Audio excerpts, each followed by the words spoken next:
तो आइए करते हैं मेंटल मैथ कक्षा 8 अध्याय 1 का अगला भाग। मैं हूं हरी सर और आप सभी बच्चे देख रहे हैं आपका अपना YouTube channel math with Hari sir special Hindi medium के बच्चों के लिए। तो बच्चों, आपको अभ्यास करना है, ज़रूर करना है, अच्छी रैंक लेके आनी है, अच्छे मार्क्स लेके आने हैं। दूसरे बच्चों को भी आप बताइए, दूसरे बच्चों को भी सिखाइए, वीडियो को स्किप ना करें, अदरवाइज समझ में नहीं आएगा। आइए करना शुरू करते हैं। तो प्रश्न नंबर 41 क्या कहता है, ये देखिए आपके सामने है प्रश्न नंबर 41। ठीक है, क्या कहता है देखो, बहुत ही आसान है। एक विद्यालय में कुल विद्यार्थियों का 5/8 भाग लड़कियां हैं। यदि लड़कों की संख्या 240 हो तो लड़कियों की संख्या ज्ञात करो। लड़कों की संख्या दी हुई है भाई, यहाँ पर लड़कियां दी हुई है, लड़कों की संख्या 240 और लड़कियों की संख्या 5/8 भाग है कुल विद्यार्थियों की। अब कुल विद्यार्थी पता हो तो हो ना लड़कियों की संख्या फाइंड, लेकिन मालूम ही नहीं है। तो इसी कंडीशन में हम क्या करते हैं, हम x मान लेते हैं। माना कुल विद्यार्थियों की संख्या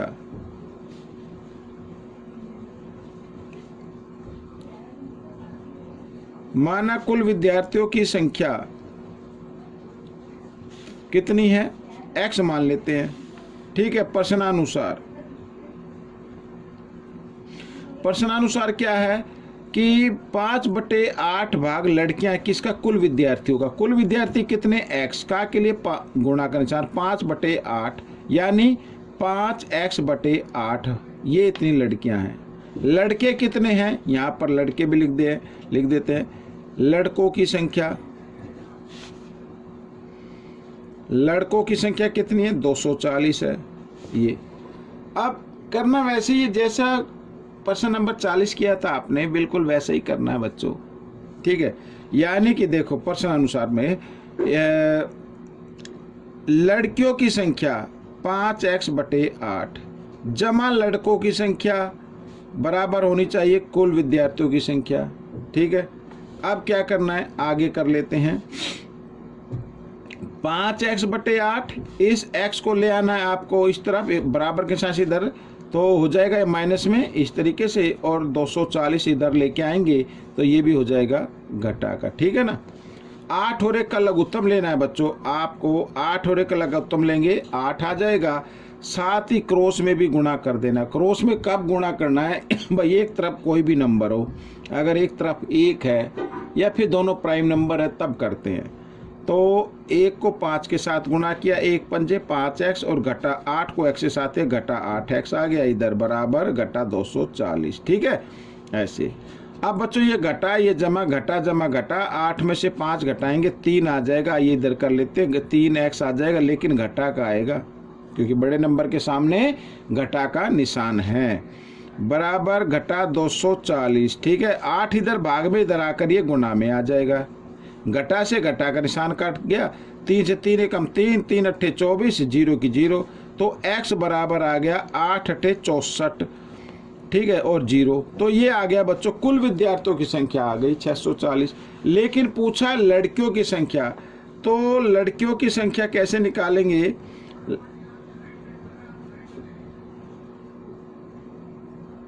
ठीक है, लड़कियों की संख्या या तो इसका 5/8 निकाल लो या इसमें से लड़कों की संख्या घटा दो। ठीक है, जो आपको अच्छा लगे वो कर लो। तो इसमें से हम लड़कों की संख्या घटा देते 240, तो कितना आ जाएगा, 400 आ जाएगा बच्चों, ये लड़कियों की संख्या आ जाएगी। ठीक है, प्रश्न नंबर 42 क्या कहता है, एक त्रिभुज का क्षेत्रफल ज्ञात करना जिसके आधार की लंबाई दी हुई है 1 से 2/3 मीटर और ऊंचाई दी हुई है 17 से 1/3 मीटर। तो सबसे पहले, क्योंकि इसमें त्रिभुज का क्षेत्रफल ज्ञात करना है, आधार दिया हुआ, ऊंचाई दी हुई है, तो आपको क्या त्रिभुज के क्षेत्रफल का फॉर्मूला पता होना चाहिए। फॉर्मूला क्या होता है, मैं इधर लिख देता हूं।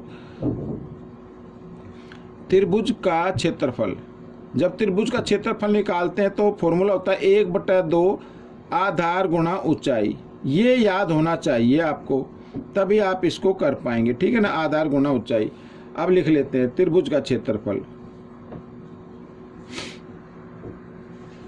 1/2 आधार, आधार कितना ये रहा, इसको पहले भिन्न में बदले, 13 एकम 13 और 2 15, ठीक है, 15/13 आ गया बच्चों, गुणा, ठीक है, इसको भी बदल लेते हैं, 17 × 51 और 1 52, 52/3 इस तरीके से। आइए काट देते हैं, 3 से 3 एकम 3, 3 पंजे 15, 13 एकम 13, 13 चौके 52, ये आ गया बच्चों। 2 से और काट दो, 2 एकम 2, 2 दूनी 4, तो 5 दूनी 10, 10 वर्ग मीटर आ गया बच्चों क्षेत्रफल, 10 वर्ग मीटर, ठीक है ना। ये आपका उत्तर बन गया बच्चों। ये रहा प्रश्न नंबर 43, क्या कहता है, आइए कर लेते, पढ़ लेते हैं। लता घर से मंदिर 2 से ही 1/2 किलोमीटर की यात्रा करती है और मंदिर से काम की दूरी यानी यात्रा करती है 7/6 किलोमीटर, और काम से जिम की दूरी 1/4 किलोमीटर है, और जिम से घर की दूरी 2/5 किलोमीटर है। तो बताइए लता कुल कितनी दूरी तय करती है। आप इसे भी यात्रा लिखाना तो इसे भी लिख सकते हैं दूरी, ठीक है ना, क्योंकि हिंदी का मेंटल मैथ नहीं है तो इंग्लिश में से मैंने बनाया है। तो आइए करना शुरू करते हैं। तो बच्चों इसमें क्या करना है, कुल दूरी बतानी है, तो सबको जमा कर दो। अब आपको वो लिखने की जरूरत तो है नहीं भाई, यहाँ पर लिखो घर से मंदिर की दूरी, ठीक है, मंदिर से काम की दूरी, और लिखना चाहो तो लिख सकते हो काम से जिम की दूरी, ठीक है, और जिम से घर की दूरी, फिर कुल दूरी, फिर उसको जमा कर दो। सीधा लिखो कुल दूरी, सीधा लिखो कुल दूरी। कुल दूरी कितनी है वो चाहो तो लिख सकते हो, जो मैंने आपको बताया है कुल दूरी, यानी हम इसको क्या भिन्न में बदल लेते हैं, 2 दूनी 4 और 1 5, 5/2, ठीक है, 5/2 जमा, और फिर है 7/6 भी है ये और फिर है 1/4 और फिर है 2/5 इस तरीके से, ठीक है, ये हो गया। आइए करते हैं, कुल दूरी ज्ञात कर लेते हैं। अब कुल दूरी ज्ञात करने के लिए आपको लेना है लघुत्तम। लघुत्तम आ जाएगा बच्चों 2, 6, 4, 5 का 60 आ जाएगा लघुत्तम। आप चाहे तो इस तरीके से लेकर देख सकते हैं ऐसे, ठीक है ना, ऐसे लघुत्तम ले लेना। 2 से 2 एकम 2, 2 × 6, 2 दूनी 4, 2 पंजे 10। अब नीचे प्राइम नंबर आ गए, एक एक प्राइम नंबर आ गया ना, तो गुणा कर दो, 5 दूनी 10, 10 × 30, 30 दूनी 60, ये आ गया। अब क्या करना है, 60 को 2 से भाग करना है। 2 से भाग करेंगे तो उत्तर कितना आएगा 30, 30 को 5 से गुणा कर देना है इस तरीके से। 60 को 6 से भाग करेंगे तो उत्तर आएगा 10, 10 को 7 से गुणा कर देंगे, 10 × 7 = 70। 60 को 4 से भाग करेंगे तो उत्तर आएगा 15, 15 को 1 से गुणा करेंगे जमा, और 60 को 5 से भाग करेंगे तो उत्तर आएगा 12, 12 को 2 से क्या कर देते हैं, गुणा कर देते हैं इस तरीके से। जमा कर लो अब आप, 5 और 4 9, 9 का 9 आ गया बच्चों, ठीक है, 2 और 1 3 और 7 10 और 5 15, हासिल 1 1 और 1 2, ये आ गया बच्चों, ठीक है।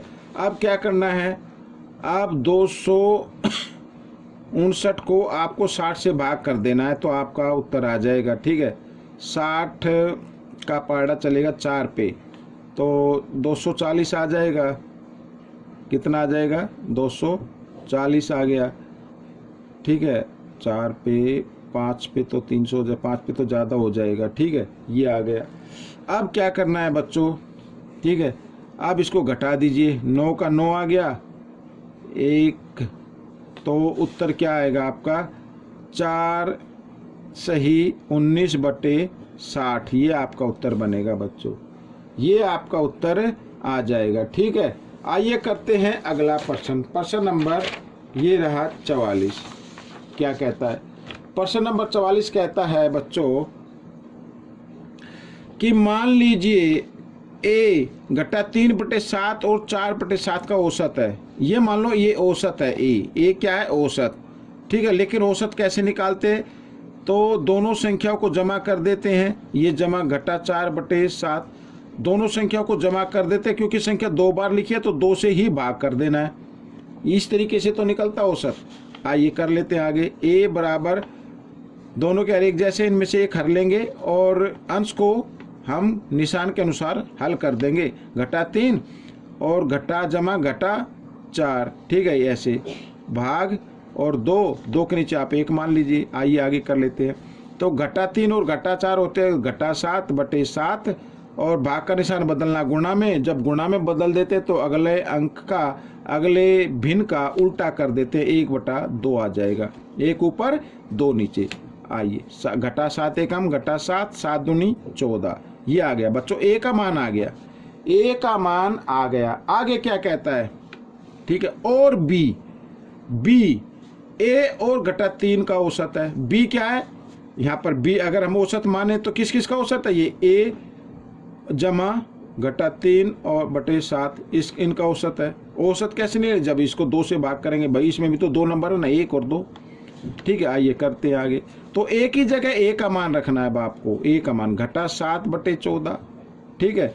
और यहाँ पर घटा जमा घटा, ठीक है, घटा कर देता हूँ 3/7, ठीक है। ये जमा करके आपको क्या करना, 2 से भाग देना, इसके नीचे आप 1 मान सकते हैं। आइए नीचे कर लेते हैं। 7 और 14 का हमने क्या लेना है, लघुत्तम लेना है, 14 आ जाएगा। क्योंकि हर और लघुत्तम एक जैसा तो अंश को यूं कहीं लिख देंगे, घटा, ठीक है। 14 को 7 से भाग करेंगे, 7 का पार्ट 7 दूनी पे 2 पे जाएगा, 2 को 3 से गुणा कर देंगे, 2 तिया 6, इस तरीके से,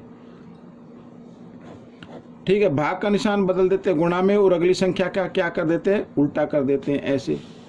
अब देखो घटा 7 और घटा 6 होते घटा 13, 13/14, और इधर आ गया 1/2, घटा 13 कम घटा 13 और 14 दूनी 28, तो बी का मान आ गया बच्चों, ये आ गया, आपका उत्तर बन गया, ठीक है ना।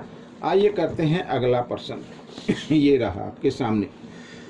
अगला प्रश्न क्या कहता है, देखो, रमेश मफिन बनाता है। एक मफिन बनाने के लिए 3/4 चम्मच चोको पाउडर का इस्तेमाल करता है, तो उसके पास 15 चम्मच चोको पाउडर, तो कितने मफिन बनाए जा सकते हैं। बहुत ही आसान है भाई, 3/4 चम्मच चोको पाउडर में मफिन बनता है कितना, 1, कितना बनता है, 1 बनता है। तो 1 में कितना होगा, कम होगा, कम के लिए क्या कर देंगे, भाग कर देंगे। तो 1 भाग 3/4, या फिर आप लिख सकते हैं 1 भाग का निशान गुणा में और अगली संख्या का उल्टा कर देना है, व्युत्क्रम कर देना है, यानी 4/3 आ जाएगा, ठीक है। 1 चम्मच में तो 4/3 मफिन बनेंगे। अब लिखा 15 चम्मच है भाई, 15 चम्मच चोको पाउडर में मफिन बनेंगे, कितने ज़्यादा बन जाएंगे, 4/3 और गुणा 15 ऐसे, ठीक है। 3 एकम 3, 3 पंजे 15, काट देते हैं ऐसे, 5 चौक 20, तो 20 मफिन बनेंगे। कितने बनेंगे, 20 मफिन बनेंगे। बच्चों ये वीडियो कंप्लीट हो गई है। आपको ये वीडियो कैसी लगी मुझे ज़रूर बताएं, इसमें से सीखकर दूसरे बच्चों को ज़रूर सिखाना है। मिलेंगे हम अब अगले भाग में, तब तक के लिए धन्यवाद।